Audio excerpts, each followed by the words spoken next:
بخاری شریف کی روایت ہے، حضرت عبداللہ ابن عباس رضی اللہ عنہما روایت کرتے ہیں کہ جناب رسول کریم صلی اللہ علیہ وسلم نے ارشاد فرمایا، کل ما شئت والبس ما شئت ما لم یخالطک اسنان صرف و مخیلت۔ جناب رسول کریم صلی اللہ علیہ وسلم نے ارشاد فرمایا کہ کھاؤ اور پیو جیسے چاہو اور جتنا چاہو، کھاؤ اور پیو جیسا چاہو اور جتنا چاہو، پہنو جتنا چاہو اور جیسا چاہو، بس دو چیزیں آڑے نہیں آنی چاہیے۔ ما لم یخالط کا اسنان، دو چیزیں آڑے نہیں آنی چاہیے۔ نمبر ایک اسراف، نمبر دو غرور اور تکبر۔ اسراف یہ ہے کہ انسان اپنی خواہش، جائز خواہش کھانے کی پینے کی، اس خواہش کے پورا کرنے میں حرام ذرائع اختیار کرے، یہ بھی اسراف۔ کہ آپ نے حلال راستے سے، حلال ذرائع سے تجاوز کیا اور اپنی جائز خواہش پورے کرنے کے لیے حرام ذریعہ اختیار کیا، اسراف ایک ہی ہے جو بالکل حرام ہے، ناجائز ہے۔ ایک ناپسندیدہ ہے۔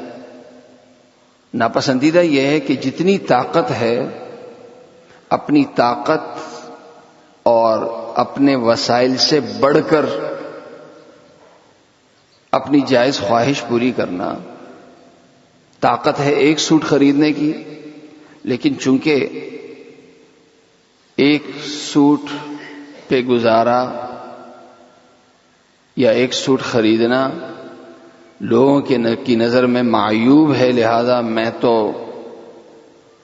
ہر شادی میں اور ہر خوشی میں ایک سوٹ نہیں بلکہ دو دو اور تین تین سلواؤں گا، اور اپنے گھر والوں کے لیے بھی ایسے سلواؤں گا۔ طاقت نہیں ہے، لیکن زبردستی اپنی طاقت سے بڑھ کے ایک شخص کپڑے خرید رہا ہے، طاقت سے بڑھ کر اپنے گھر کے اخراجات کر رہا ہے۔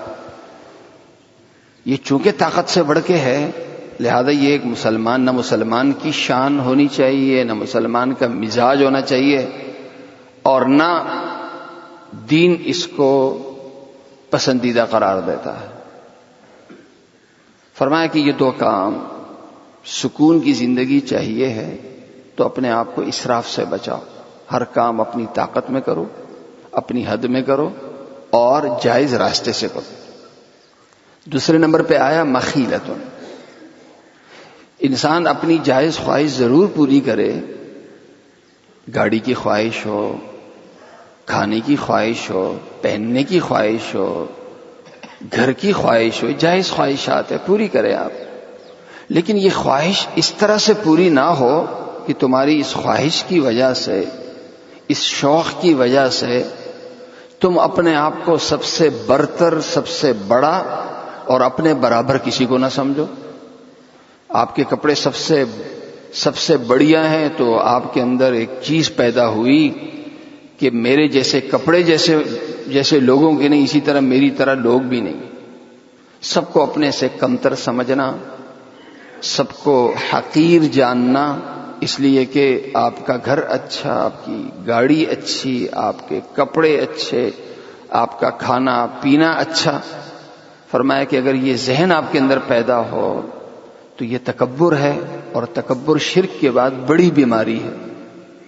یہ دو بیماریاں، یہ دو عادتیں اگر ایک انسان نہ کرے تو دین پھر یہ نہیں کہتا کہ آپ سبزی کھائیں، گوشت نہ کھائیں، آپ گوشت کم سے کم کھائیں، زیادہ سے زیادہ سبزی کھائیں، آپ انتہائی سادہ کھانا کھائیں، پرتکلف نہ کھائیں۔ اسی طرح کپڑوں میں تو دین نے اس حوالے سے ہم پہ کوئی پابندی عائد نہیں کی. جیسے ہندو مذہب میں سادگی پہ انتہائی زور ہے کہ وہاں پہ حلال گوشت یعنی گوشت کھانا بھی جو ہے وہ ان کے ہاں معیوب سمجھا جاتا ہے. تو دین میں الحمدللہ آزادی ہے، لیکن ایک حد کے اندر ان دو حدود کی پابندی ہو تو فرمایا کہ پھر تمہیں آزادی ہے کہ جیسے چاہو. اللہ تعالیٰ میری اور آپ کی حفاظت فرمائے.